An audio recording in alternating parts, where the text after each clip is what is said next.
Hello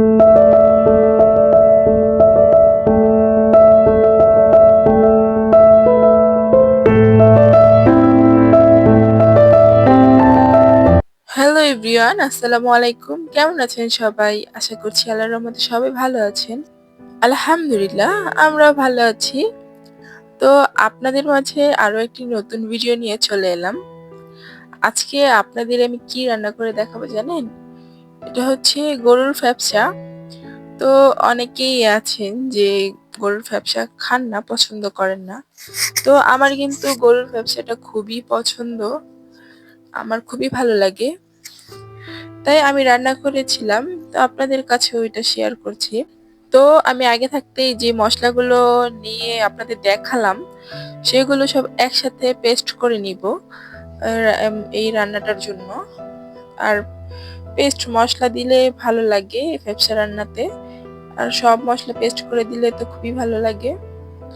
তো আমি পেঁয়াজ, মরিচ আর ওই মশলাগুলো একসাথে পেস্ট করে নিচ্ছি, ব্লেন্ডার করে নিচ্ছি। তারপরে আমার পেস্ট করা হয়ে গেছে। আর ওইদিকে আমি ব্যবসাটা ভালো করে সিদ্ধ করে নিয়েছিলাম। তো এদিকে আমি তেলের ভিতরে অল্প কিছু পেঁয়াজ আবার ভেজে নিচ্ছি। তারপরে এটা ভালো করে ভাজা হয়ে গেলে সেই পেস্ট করে মশলাটা দিয়ে দিব। আর এদিকে একটু তেলের ছিটা এসেছিল, আমি এগুলো মুছে নিচ্ছি, নয়তো দাগ হয়ে যায়। আর প্রতিদিন রান্না করলে প্রতিদিন পরিষ্কার করা হলেও যেন প্রতিদিন ময়লা লেগেই থাকে। তারপরে দেখেন আমার পেস্টটা ভাজা হয়েছিল। তো এখানে আমি সেই পেস্ট করে রাখা মশলাটা দিয়েছি। তো এটা আমি ভালো করে ভেজে নিব। আর আপনাদের এখন শীতের সময়টা কেমন কাটছে সবাই কমেন্টে জানান। আর আমার কাছে কিন্তু শীতটা ভালোই লাগে, আমার কাছে গরমটা ভালো লাগে না। গরমে একদম ঘেমে টেমে খারাপ অবস্থা হয়ে যায়, এই জন্য ভালো লাগে না। তো শীত আসলে খুবই ভালো লাগে। আর আমার ভিডিওটা আপনারা যে যেখান থেকে দেখছেন একটু লাইক এন্ড সাবস্ক্রাইব করে দিবেন প্লিজ। আপনাদের একটি লাইক আমার ভিডিওটি আরেকজনের কাছে পৌঁছে দিতে সাহায্য করবে। আর আমি এত কষ্ট করে ভিডিও বানাই, আপনারা অনেকে আছেন ভিডিও দেখে চলে যান, কোনো লাইক করেন না এন্ড সাবস্ক্রাইবও করেন না। তো প্লিজ একটা লাইক এন্ড সাবস্ক্রাইব করে দিবেন। তো এখানে আমার মশলাটা ভেজে নিয়েছিলাম। তো এখানে হলুদ, মরিচ, তারপরে গরম মশলার গুঁড়া, লবণ, এগুলো দিয়ে আমি ভালো করে এখন কষিয়ে নেব। তারপরে কষানো হয়ে গেলে সেই সিদ্ধ করে রাখা ফ্যাপসাটা এটাতে আমি দিয়ে দেব। তো ফ্যাপসা রান্নার জন্য আমার মশলাটা কষানো হয়ে গিয়েছে। আর এরকম পেস্ট করা মশলা ফ্যাপসার ভিতরে খুবই ভালো লাগে। তো এখন আমি সেই সিদ্ধ করে রাখা ফ্যাপসাটা এটার ভিতরে দিয়ে তারপরে আমি ভালো করে কষিয়ে নেব। তারপরে আমি কি করি আপনারা দেখতে থাকুন।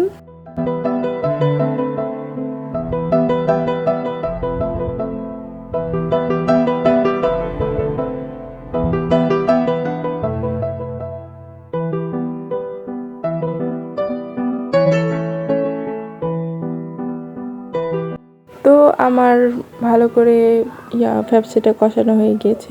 এখানে আমি 2টা মরিচ ভেঙে দিলাম। বেশি ঝাল দিব না, কারণ বেশি ঝাল দিলে আবার রাইজান খেতে পারবে না।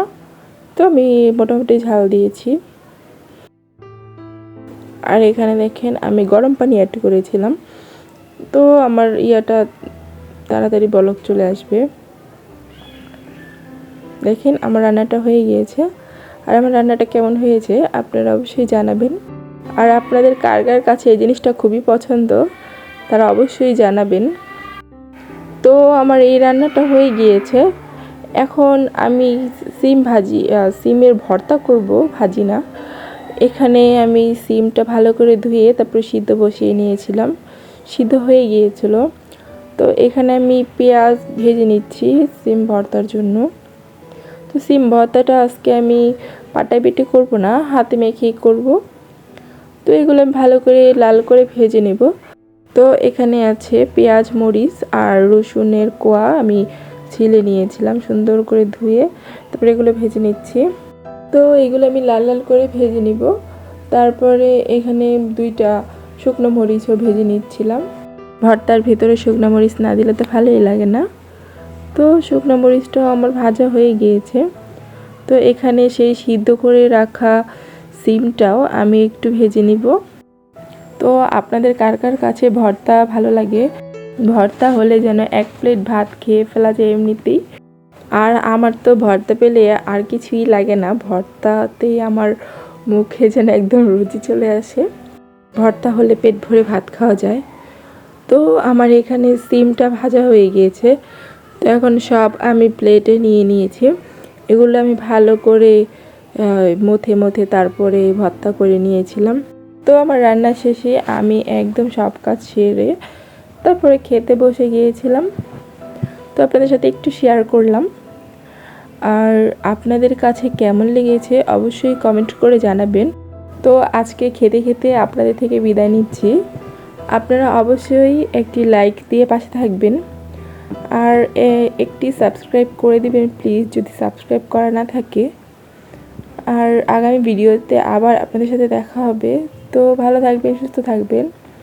আসসালামু আলাইকুম, আল্লাহ হাফেজ।